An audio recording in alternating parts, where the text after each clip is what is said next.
मुगल सम्राट अकबर के दरबार में कई बुद्धिमान मंत्री थे, लेकिन सबसे चतुर और लोकप्रिय मंत्री थे बीरबल।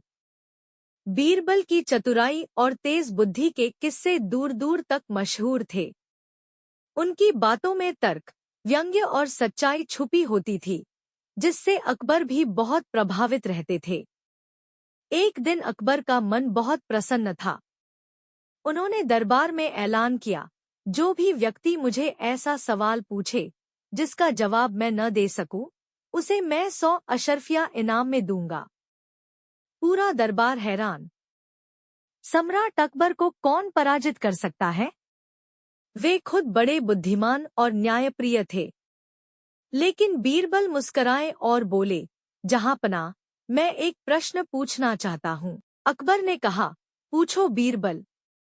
अगर जवाब न दे सका तो इनाम तुम्हारा। बीरबल ने पूछा, जहांपनाह, बताइए कि इस समय आसमान में कितने तारे हैं? अकबर चौंक गए। उन्होंने ऊपर देखा, लेकिन दिन का समय था, तारे दिखाई नहीं दे रहे थे। वे बोले, यह तो कोई नहीं गिन सकता। बीरबल ने तुरंत कहा, जहांपनाह, जब आपने चुनौती दी थी, तो शर्त यह नहीं थी कि सवाल का उत्तर आसानी से मिल जाए। अब आप जवाब नहीं दे पा रहे, तो कृपया 100 अशर्फिया दीजिए। अकबर मुस्कुराए और बोले, बीरबल, तुमने मुझे चालाकी से मात दी है। इनाम तुम्हारा हुआ। प्रसंग 2।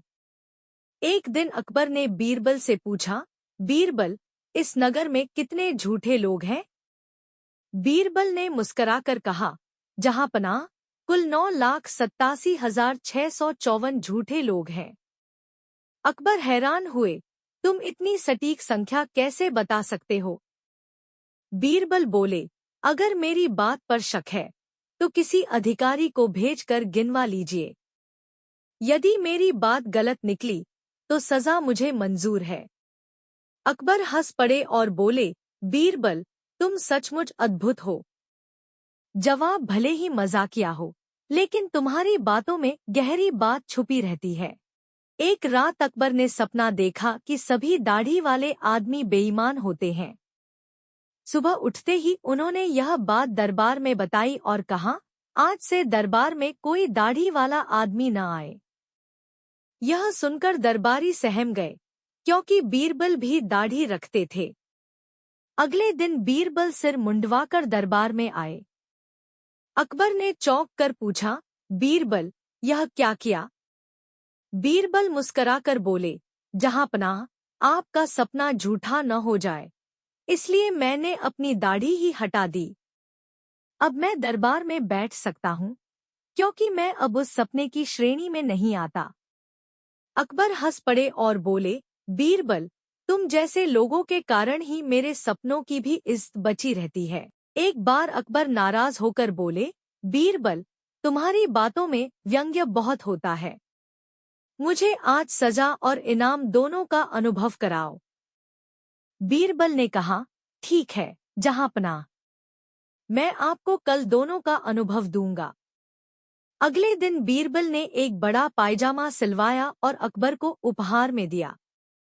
जब अकबर ने उसे पहनने की कोशिश की, तो वह बहुत तंग निकला। पहनना असंभव था। अकबर ने गुस्से में कहा, बीरबल, ये क्या मजाक है? बीरबल मुस्कुराकर बोले, जहांपनाह, यही तो सजा है, पहन भी नहीं सकते, लेकिन यह उपहार है, इसलिए फेंक भी नहीं सकते। अकबर खिलखिलाकर हंस पड़े, बीरबल, तुम्हारी चतुराई वाकई अनोखी है। एक दिन अकबर ने सवाल पूछा, बीरबल, बताओ असली अमीर कौन होता है? बीरबल बोले, जहांपनाह, जो कम में संतुष्ट रहता है, वही सच्चा अमीर है। अकबर ने कहा, यह तो किताबों की बात हुई, कोई उदाहरण दो। बीरबल अगले दिन एक गरीब किसान को दरबार में लाए, जो बहुत प्रसन्न रहता था। वह दिन भर खेत में काम करता और शाम को अपने परिवार के साथ हंसी खुशी भोजन करता। बीरबल बोले, जहांपनाह, यह व्यक्ति कम खाता है, कम पहनता है, लेकिन कभी शिकायत नहीं करता। यह सच्चा अमीर है। अकबर मुस्कराए और बोले, सच है बीरबल, जिसने संतोष को पा लिया वही सबसे बड़ा धनवान है। मुगल सम्राट अकबर एक दिन बहुत सोच में डूबे हुए थे। दरबारियों ने पूछा तो उन्होंने कहा, मेरे जीवन में मैंने अनगिनत फैसले किए, हजारों फरियादें सुनी, कई युद्ध लड़े, पर मैं आज सोचता हूँ, क्या मैं सही मायनों में एक न्यायप्रिय सम्राट हूँ? क्या मेरे दरबार की सबसे बड़ी ताकत मेरी तलवार है या बीरबल की अक्ल? बीरबल मुस्कराए, लेकिन कुछ बोले नहीं। अकबर ने तब सबके सामने एक घोषणा की, मैं बीरबल की बुद्धिमत्ता की आखिरी और सबसे कठिन परीक्षा लेना चाहता हूँ। यदि वो इसमें सफल हुए तो मैं उन्हें हिंदुस्तान का सबसे महान मंत्री घोषित करूंगा, लेकिन यदि असफल हुए तो उन्हें दरबार से विदा करना होगा। सारा दरबार सन्न रह गया। बीरबल शांत रहे। उन्होंने बादशाह की आंखों में देखा और सिर झुका दिया। बीरबल ने गांव में एक वृद्ध के घर शरण ली और खुद को बलवीर नाम से परिचित कराया। वह गांव के लोगों से घुलने मिलने लगे। धीरे धीरे उन्होंने देखा कि गांव में एक जमींदार है जो लोगों से जबरन कर वसूलता है। मंदिर के पास ही उसकी हवेली है। ज्यादातर डर उसी ने फैलाया है कि देवी रूठ गई है। बीरबल को शक हुआ। उन्होंने मंदिर की रात में निगरानी करने का निश्चय किया। बीरबल ने देखा कि आधी रात को जमींदार के आदमी मंदिर में कुछ अजीब गतिविधि कर रहे हैं। जब वे गए तो पाया कि मूर्ति के पीछे एक छोटी पाइप छुपाई गई थी। एक छेद से धीमी गति से पानी टपकाया जा रहा था, जिससे लोगों को लगे कि मूर्ति रो रही है। सुबह बीरबल ने पूरे गांव को बुलाया और सबूतों सहित सच्चाई बताई। जमींदार को दरबार बुलाकर दंडित किया गया। बीरबल जब दिल्ली लौटे तो अकबर ने चौंकाने वाला खुलासा किया। बीरबल, यह गांव असली नहीं था। यह मेरे द्वारा रचा गया एक नकली गांव था, जिसमें सभी कलाकार थे। बीरबल चौंके। अकबर बोले, यह थी तुम्हारी परीक्षा। मैं देखना चाहता था कि जब तुम्हें भ्रमित किया जाएगा, जब सामने की सच्चाई भी बनावटी होगी, तब क्या तुम सत्य तक पहुंच पाओगे। और तुम सफल हुए। लेकिन यही कहानी खत्म नहीं हुई। अकबर ने कहा, अब मैं तुम्हें असली परीक्षा में भेजूंगा। वहां कोई कलाकार नहीं होंगे, वहां सच्ची पीड़ा है। बीरबल को भेजा गया तपस्वानगढ़, एक स्थान जहां ब्राह्मण और साधु रहते थे। वहां की समस्या यह थी, वहां का मुख्य पुजारी चोरी करता पकड़ा गया था, लेकिन उसका कहना था कि वह निर्दोष है। लेकिन सबूत उसी के खिलाफ थे। बीरबल ने कई दिनों तक उस आश्रम में रहकर हर व्यक्ति से बात की।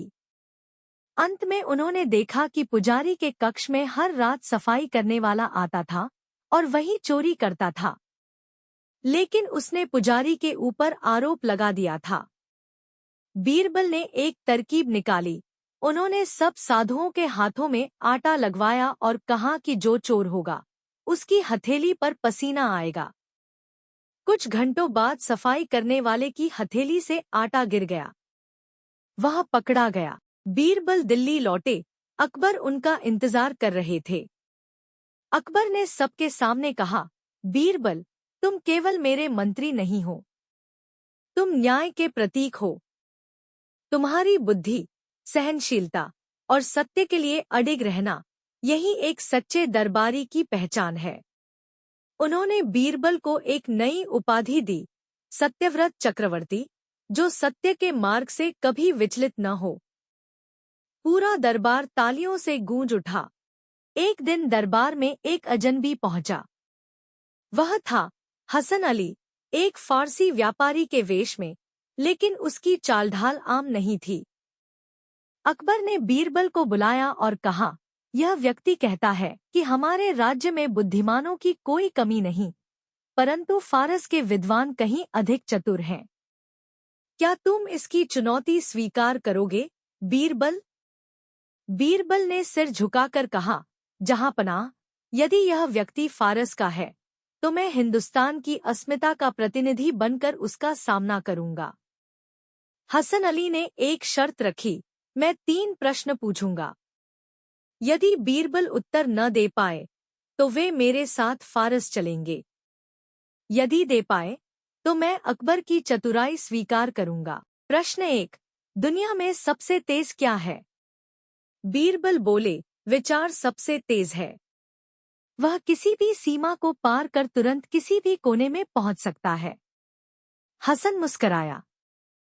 प्रश्न 2, सबसे भारी क्या है? बीरबल ने उत्तर दिया, किसी निर्दोष व्यक्ति का झूठा दोष, जो सहना बहुत भारी होता है।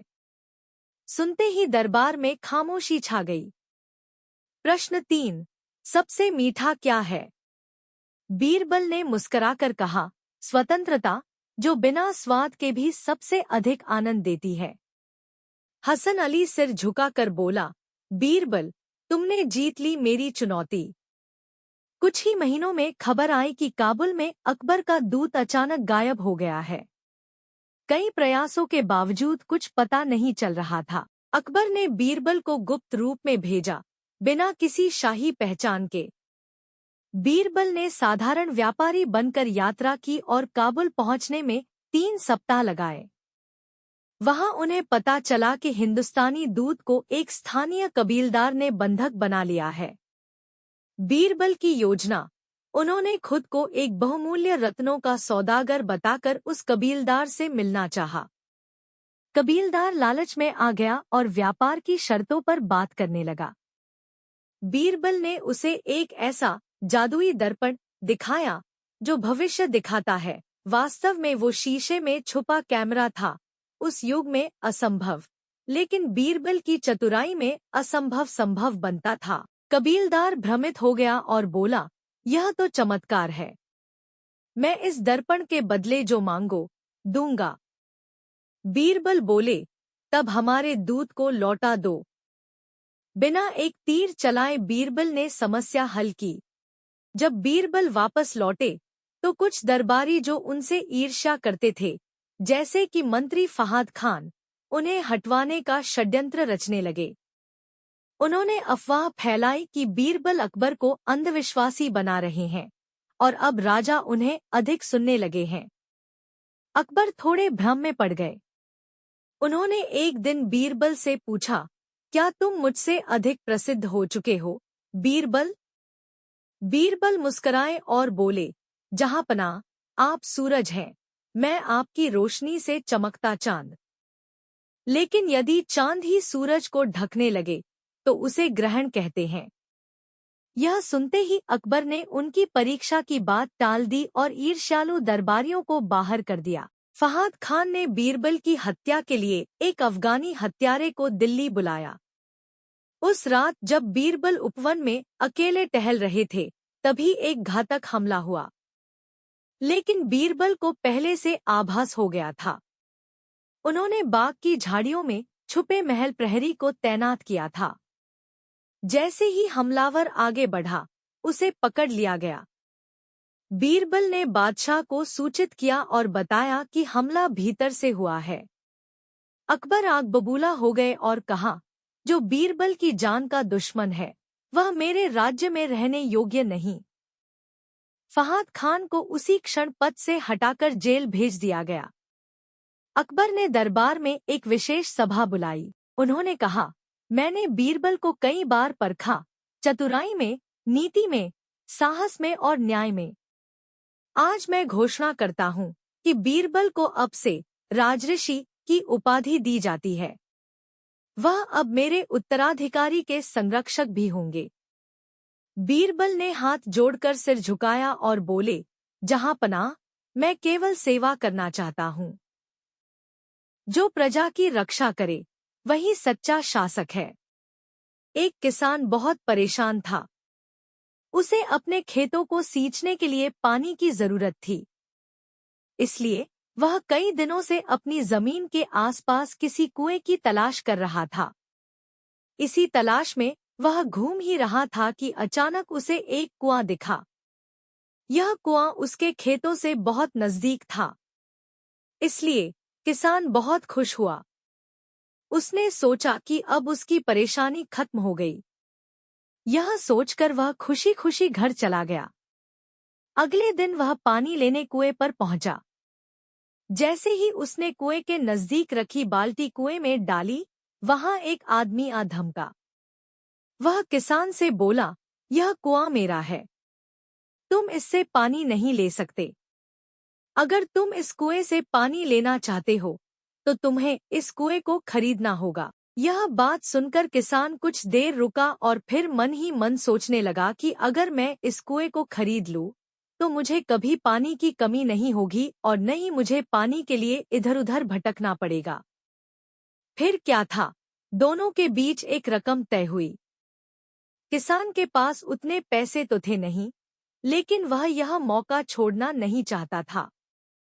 इसलिए किसान ने उस आदमी को अगले दिन वह रकम देने का वादा किया और घर की ओर चल दिया। किसान के लिए कुआं खरीदने का यह अच्छा मौका था, इसलिए वह इस काम में जरा भी देर नहीं करना चाहता था।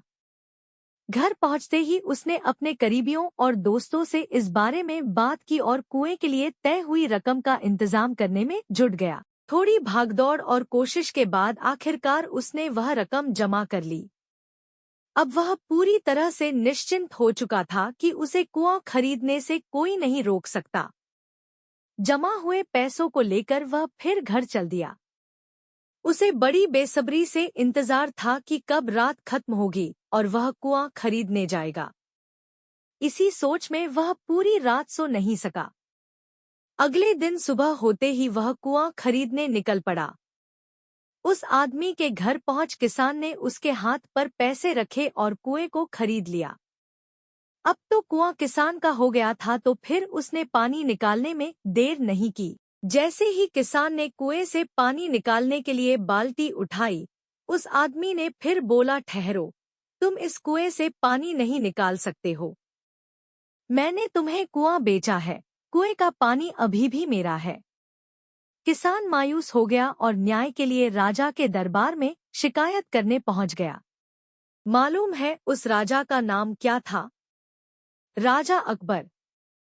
राजा अकबर ने उस किसान की पूरी कहानी सुनी और फिर उस आदमी को दरबार में बुलाया जिसने वह कुआं बेचा था। राजा का फरमान सुनते ही वह आदमी भागा भागा दरबार में हाजिर हो गया।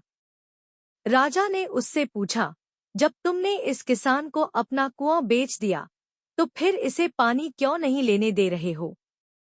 आदमी बोला, महाराज, मैंने इसे केवल कुआं बेचा था, पानी नहीं। यह बात सुनकर राजा भी सोच में पड़ गए। उन्होंने कहा कि बात तो यह पते की कह रहा है, कुआं बेचा है, पानी तो नहीं। काफी देर सोचने के बाद जब इस समस्या को सुलझाने में वह नाकाम हो गए तो उन्होंने बीरबल को बुलाया। बीरबल बहुत ही बुद्धिमान था, इसलिए राजा अकबर किसी भी मामले पर फैसला लेने से पहले उसकी राय जरूर लेते थे। बीरबल ने एक बार फिर दोनों से उनकी समस्या पूछी। पूरी बात जानने के बाद बीरबल ने उस आदमी से कहा, ठीक है, तुमने कुआं बेचा, पानी नहीं। फिर तुम्हारा पानी किसान के कुएं में क्या कर रहा है? कुआं तुम्हारा नहीं है, फौरन अपने पानी को कुएं से बाहर निकालो। बीरबल का इतना कहते ही उस आदमी को समझ आ गया कि अब उसकी चालाकी किसी काम नहीं आने वाली। उसने राजा से फौरन माफी मांगी और माना कि कुएं के साथ उसके पानी पर भी किसान का पूरा अधिकार है। यह देखकर राजा अकबर ने बीरबल की बुद्धिमानी की तारीफ की और कुआं बेचने वाले आदमी पर धोखेबाजी के लिए जुर्माना लगाया। सीख: अपने आप को दूसरे से अधिक चालाक नहीं समझना चाहिए। साथ ही धोखा देने की आदत से भी दूर रहना चाहिए, क्योंकि कोई ऐसा भी हो सकता है जो आपसे भी अधिक बुद्धि का इस्तेमाल करना जानता हो। ऐसे में आपका धोखा पकड़ा जाएगा और आपको अपने किए का भुगतान करना होगा। जैसे इस कहानी के अंत में कुआं बेचने